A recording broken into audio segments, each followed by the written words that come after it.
This channel does not promote any violent, harmful, or illegal activities. All content provided by this channel is meant for an educational purpose only.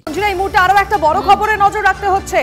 জাতীয় কর্মসমিতির বৈঠক হলো আর ঠিক তার পরদিনই বিস্ফোরক হুমায়ুন কবির। এবার ভরতপুরের বিধায়কের নিশানায় মমতা ঘনিষ্ঠ নেতারা। অভিষেককে কোণঠাসা করা ঠিক হচ্ছে না। মমতার পর অভিষেককেই নেতৃত্বে দেখতে চাই। মমতার নাম নিয়ে কটাক্ষ এবং যেটা জানা যাচ্ছে মমতা নাম নিয়ে ক্ষমতা কুক্ষিগত করছেন অনেকে। নেত্রী এই সমস্যা নিশ্চয়ই বুঝতে পারবেন। টিভি9 বাংলায় বিস্ফোরক ভরতপুরের তৃণমূল বিধায়ক। আপনি কি চাইছেন যে সংগঠনে এবং প্রশাসনে অভিষেক বন্দ্যোপাধ্যায়কে আরো গুরুত্ব দেওয়া হোক? অবশ্যই, কারণ সেখানে কারো বাধা হওয়া উচিত না, তাদের কোথাও হাতে ঘা লাগা উচিত না। অভিষেক বন্দ্যোপাধ্যায়ের সমস্ত রকম প্রশাসনিক যোগ্যতা আজকে অর্জন করেছে, কারো দয়াই নয়। মমতা বন্দ্যোপাধ্যায়কে ভাঙিয়ে যারা চলছে সেটুকু অভিষেক বন্দ্যোপাধ্যায়েরই বা কেন সেখানে যোগ্যতা কোথায় নেই যে অভিষেক বন্দ্যোপাধ্যায়কে কেউ কোণঠাসা করবে, কোণঠাসা করার চেষ্টা করবে, আর সেটাকে আমরা মেনে নেব? বর্তমানে মুখ্যমন্ত্রীর চারপাশে যারা ক্ষমতা কুস্তিগত করে রাখতে চাইছে তাদের ভবিষ্যৎ আগামী দিনে অন্ধকার হবে, আমি চ্যালেঞ্জ করে বলবো। অভিষেক যাদের দিকে ইঙ্গিত? নিশ্চয়ই, আমি যাদের দিকে ইঙ্গিত করছি আমি এখনই নাম করব না। মমতা বন্দ্যোপাধ্যায় যদি সেটা সঠিক মূল্যায়ন সময় মতো করেন, তিনার ঠিক বুঝতে পারবেন, তিনি অভিজ্ঞ নেত্রী। আমার স্ট্যান্ড ক্লিয়ার।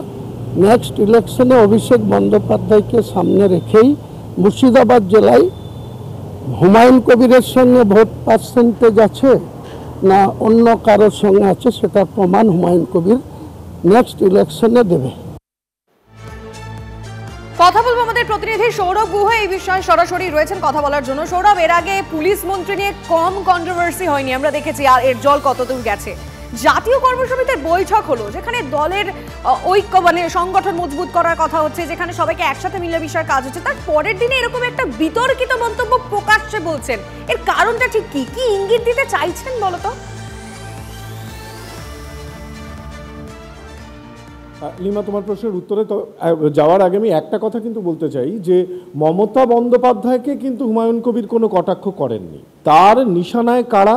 মমতা বন্দ্যোপাধ্যায়কে সামনে রেখে যারা মমতা ঘনিষ্ঠ বলে পরিচিত নেতারা, অর্থাৎ আদি গোষ্ঠী বলে দলের অন্দরে অনেকেই যারা রয়েছেন, মূলত তাদেরকে নিশানা করেছেন হুমায়ুন কবির। এবং তার মূলত কি বক্তব্য যে অভিষেককে কোণঠাসা করা হচ্ছে। অভিষেকের সমস্ত যোগ্যতা আছে, সংগঠন এবং প্রশাসনে তিনি সক্রিয় হন, কিন্তু তাকে কোণঠাসা করা হচ্ছে। এই কোণঠাসা করাটাকে মেনে নেওয়া যায় না। এই হুমায়ুন কবির সৌরভ, কারা কোণঠাসা করছেন? কালকে যে নির্দেশগুলো দেওয়া হয়েছে সেগুলো সব দলের সুপ্রিমো দিয়েছেন, তাহলে তারপরেও হুমায়ুন কবির এই ধরনের মন্তব্য করছেন কিভাবে? নিঃসন্দেহে দলের মধ্যে বারংবার যে আদি নব্যের যে একটা দ্বন্দ্ব রয়েছে তা কিন্তু একদম আড়াআড়িভাবে স্পষ্ট। গতকাল যে বৈঠক হয়েছে সেই বৈঠকে আমরা দেখেছি যে আদি গোষ্ঠীর নেতারা, সিনিয়র লিডারশিপের একটা আধিক্য এবং যে যে সিদ্ধান্তগুলো নেওয়া হয়েছে তাতেও কিন্তু সিনিয়র লিডারশিপের একটা যথেষ্ট পরিমাণে ভূমিকা রয়েছে। কোথাও সেই জায়গাটাকে হুমায়ুন কবিরের ব্যাখ্যা যে মমতা বন্দ্যোপাধ্যায়কে সামনে রেখে কোনো নেতারা ক্ষমতা কুক্ষিগত করে অভিষেক বন্দ্যোপাধ্যায়কে কোণঠাসা করছেন, যা মেনে নেওয়া যায় না। সরাসরি ব্যাটিং অভিষেক বন্দ্যোপাধ্যায়ের সপক্ষে, এবং অভিষেক বন্দ্যোপাধ্যায় যেভাবে পঞ্চায়েত নির্বাচন পরিচালনা করেছিলেন, বুঝতে পারছি এই নিয়ে নতুন করে তো আলোচনা বিতর্ক হবে সেটা পরিষ্কার বোঝা যাচ্ছে সৌরভ, কিন্তু এখানেই তো শুরু নয় মন্দিরা, তাই নয় কি? এর আগে অভিষেক বন্দ্যোপাধ্যায়কে পূর্ণ পুলিশ মন্ত্রী হিসেবে দেখতে চেয়ে বিতর্কের মানে জল অনেক দূর নিয়ে গিয়েছিলেন। শুনবো ঠিক তখন কি বলেছিলেন হুমায়ুন কবির, শুনুন। মুখ্যমন্ত্রী চতুর্থবারের জন্য আবার মুখ্যমন্ত্রী হন, কিন্তু তার ডেপুটি হিসাবে অভিষেক বন্দ্যোপাধ্যায়ের অভিষেক হওয়া দাবি আমি রেখেছি। সেই সঙ্গে পুলিশ মন্ত্রী অভিষেক বন্দ্যোপাধ্যায়কে চেয়েছি। ফুল টাইমের একজন পুলিশ মন্ত্রী থাকলে আমার মনে হয় তার নজরে এড়িয়ে কোনো ভালো কাজ ছাড়া কোনো খারাপ কাজে পুলিশ লিপ্ত থাকতে পারবে না। দেখো লিমা, ভরতপুরের বিধায়ক তখন বলেছিলেন ফুল টাইমের পুলিশ মন্ত্রী চাই, পুলিশ মন্ত্রীকে খোদ মুখ্যমন্ত্রী মমতা বন্দ্যোপাধ্যায়। আবার গতকাল যখন একগাদা নির্দেশ দেওয়া হলো এবং মমতা ঘনিষ্ঠ প্রবীণদের আধিক্য বাড়লো, ঠিক সেই সময় আবার ভরতপুরের এই বিধায়কই অভিষেক বন্দ্যোপাধ্যায় সম্পর্কে সওয়াল করছেন। কিসের ইঙ্গিত? আড়াআড়ি বিভাজন, এই বিষয়গুলো তো সামনে আসবে, বিরোধীরাও প্রশ্ন তুলবে। আরো একবার শোনাই আপনাদের হুমায়ুন কবিরের আজকের বক্তব্য, এক্সক্লুসিভ অন TV9 বাংলা।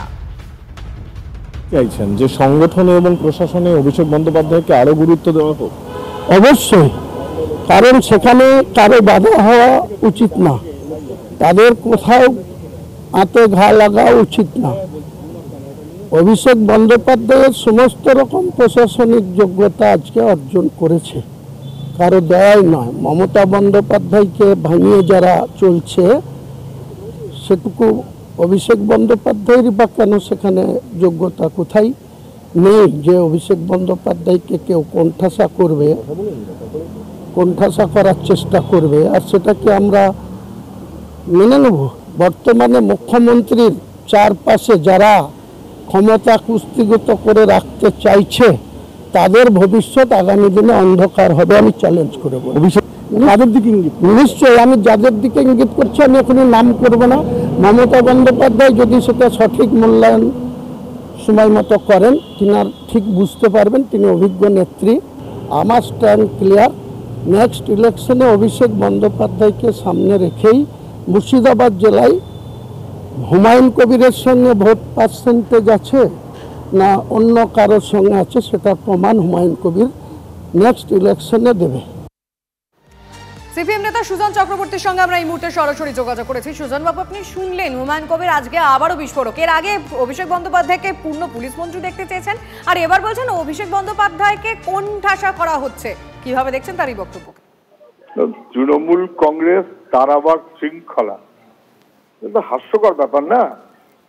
গরুর গাড়িতে যেমন হেডলাইট হয় না, তেমন তৃণমূল কংগ্রেসের শৃঙ্খলা বলে কোনো কথা থাকতে পারে না।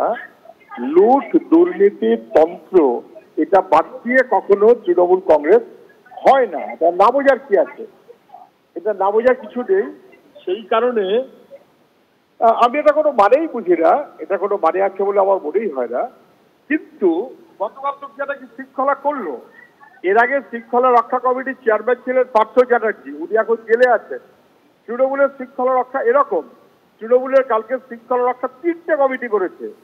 আর তারপর হুমায়ুন আজকে যা বলেছেন, তাহলে এক্ষুনি অ্যাকশন নিতে হয়, এক্ষুনি অ্যাকশন নিতে হয়।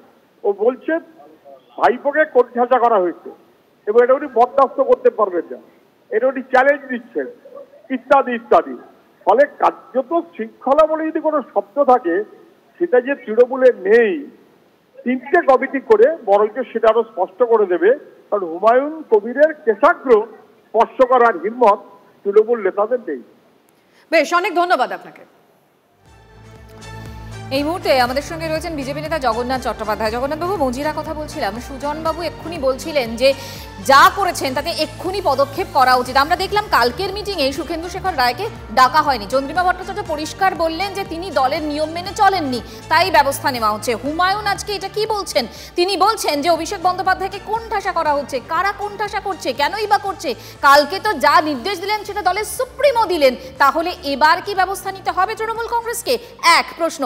দুই হচ্ছে, যদি এরকম আড়াআড়ি বিভাজন স্পষ্ট হয় বা কোন দল আমরা বলে থাকি, তাহলে আপনারা কি ভাবছেন ফায়দা তুলতে পারবেন? দেখুন, হুমায়ুন কবির এর আগেও যা বলেছেন তাতে মুখ্যমন্ত্রীকে সরাসরি অপমান করেছেন। তিনি সেদিনের বক্তব্য আপনাদের মাধ্যমে যা শুনেছিলাম, তাতে উনি বলেছিলেন যে মুখ্যমন্ত্রীর মানসিক ভারসাম্য লোপ পেয়েছে, মুখ্যমন্ত্রী শারীরিকভাবে অসুস্থ এবং তিনি একজন ভদ্র মহিলা। 13 বছরের মুখ্যমন্ত্রীকে বলেছেন উনি একজন ভদ্র মহিলা, মানে ভদ্র মহিলা বলে রাজ্য ঠিকমতো চালাতে পারছেন না, তার বদলে তিনি অভিষেক বন্দ্যোপাধ্যায়কে চেয়েছিলেন। একথা বলার পর তৃণমূলের তরফ থেকে যেটা হলো সেটা হচ্ছে 3টে শৃঙ্খলা কমিটি, মানে একটা শৃঙ্খলা কমিটিতে হলো না, 3টে শৃঙ্খলা কমিটি হলো। তো 3টে শৃঙ্খলা কমিটির পর এখন দেখা যাক তার বিরুদ্ধে কি ব্যবস্থা নেওয়া হয়। কিন্তু মূল যে বিষয়, যে শৃঙ্খলা ভঙ্গ পিসি ভাইপোর বিরুদ্ধে, ভাইপো পিসির বিরুদ্ধে হলে তার ব্যবস্থা কে নেবে? পিসি যে ভাইপোর বিরুদ্ধে কিছু বলছে, ভাইপো বা পিসির বিরুদ্ধে কিছু বলছেন, এই যে শৃঙ্খলা ভঙ্গ যখন হচ্ছে ম্যানেজিং ডিরেক্টর আর চেয়ারম্যানের মধ্যে তৃণমূল কংগ্রেস প্রাইভেট লিমিটেড কোম্পানির, তার যে শৃঙ্খলা ভঙ্গ হলে এর ব্যবস্থা কে নেবে? দেখুন, মুষল পর্ব চলছে এবং ভাইপো আর অপেক্ষা করতে রাজি নন, এবং আমরা যা বুঝতে পারছি এরপর টেনে নামানো হবে। মমতা বন্দ্যোপাধ্যায় এতদিন ধরে তৃণমূল কংগ্রেসকে তৈরি করে সরকার তৈরি করার পর এখন বুঝতে পারছেন বাড়ির চাপেই তাকে হচ্ছে মুখ্যমন্ত্রীর পদ ছেড়ে চলে যেতে হবে। বুঝতে পারছি। জগন্নাথ বাবু, অনেক ধন্যবাদ আপনাকে।